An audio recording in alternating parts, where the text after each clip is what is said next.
Assalamualaikum warahmatullahi wabarakatuh. Salam literasi. Perkenalkan, nama saya Dini Daniati, peserta literasi numerasi SDN Dukuh 2, Kecamatan Ibun, Kabupaten Bandung. Pada tantangan bulan Februari ini, saya akan membacakan cerpen yang berjudul Sepatu Tanpa Tali Ibu. Namaku Rapa, kelas 5 SD. Sejak kecil, aku terbiasa dibantu hampir untuk semua hal. Ibu menyiapkan seragam, ayah mengikat tali sepatu, bahkan Karani sering membawakan tasku sampai depan pagar. Rapa itu anak kesayangan keluarga, kata nenek setiap berkunjung. Tapi Karani sering menimpali, bukan kesayangan, Nek, tapi kemanjaan.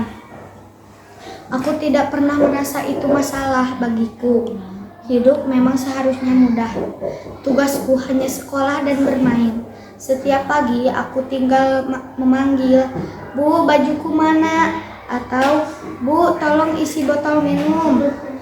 Ibu selalu datang dengan senyum sabar. Aku bahkan tidak pernah tahu letak kaus kakiku sendiri. Suatu malam, tanpa sengaja aku mendengar ayah berbicara dengan ibu di ruang tamu. "Rapa sudah besar.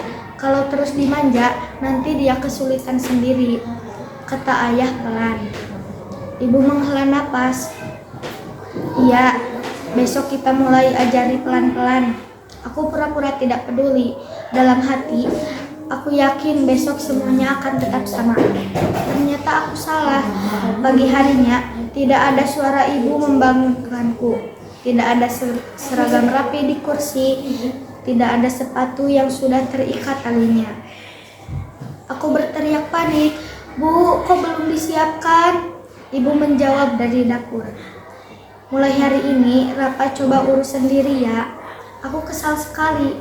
Mengikat tali sepatu saja aku kelimpungan. Hasilnya miring dan longgar. Aku sampai terlambat berangkat sekolah. Pak guru menegur di depan kelas, "Rapa, mulai besok harus lebih disiplin." Wajahku panas menahan malu. Kesulitan terberat terjadi seminggu kemudian. Di sekolah ada tugas membuat prakarya rumah dari kardus. Biasanya ibu yang membantu memotong dan menempel. Kali ini ibu hanya memberiku kardus dan lem. "Coba kerjakan sendiri dulu, ibu hanya menemani," katanya. Aku mengerjakannya asal-asalan sambil menonton televisi. Malamnya prakaryaku belum jadi, atapnya miring dan dindingnya mudah lepas.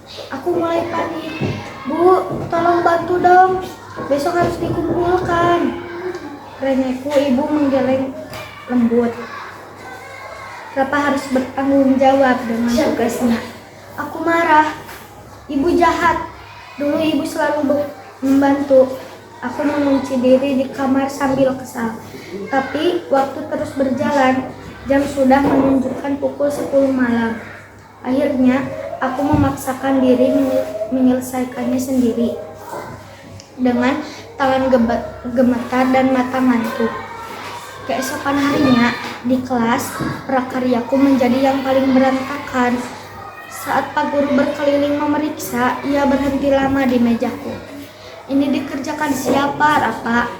Aku menjawab pelan, "Saya sendiri, Pak." "Usahamu bagus, tapi kamu kurang teliti dan kurang disiplin waktu," katanya tegas. Beberapa teman berbisik melihat karyaku. Ada yang menahan tawa. Rasanya ingin sekali aku menghilang saat itu juga. Sepanjang pelajaran aku menunduk, menahan malu dan marah pada diriku sendiri. Pulang sekolah, aku berjalan lesu di rumah. Ibu menyambutku. "Bagaimana tugasnya?" Aku tidak bisa menahan air mata. "Jelek, Bu, aku dipermalukan di kelas." "Bagaimana tuh?" Ibu memelukku. "Itu bukan untuk mempermalukan, tapi untuk belajar.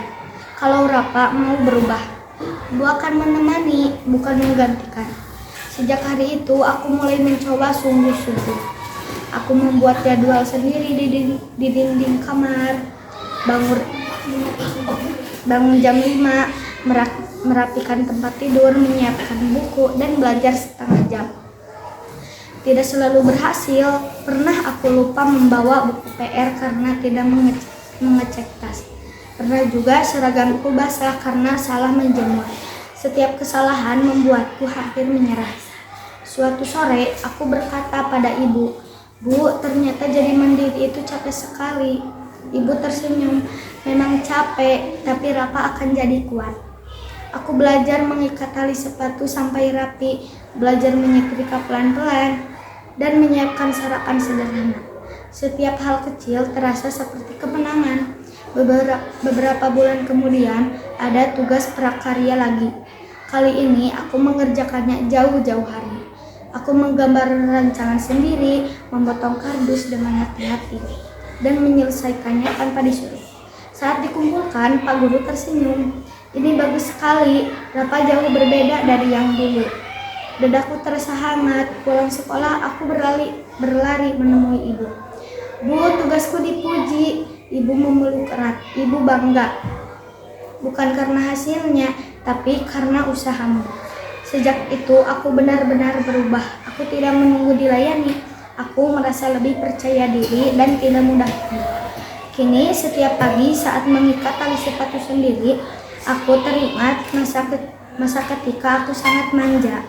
Sepatu itu seperti tanda bahwa aku sudah melangkah lebih dewasa. Aku tetap kesayangan ibu, tapi bukan karena dimanja, melainkan karena aku belajar menjadi disiplin dan mandiri. Sekian presentasi dari saya. Wassalamualaikum warahmatullahi wabarakatuh. Salam literasi.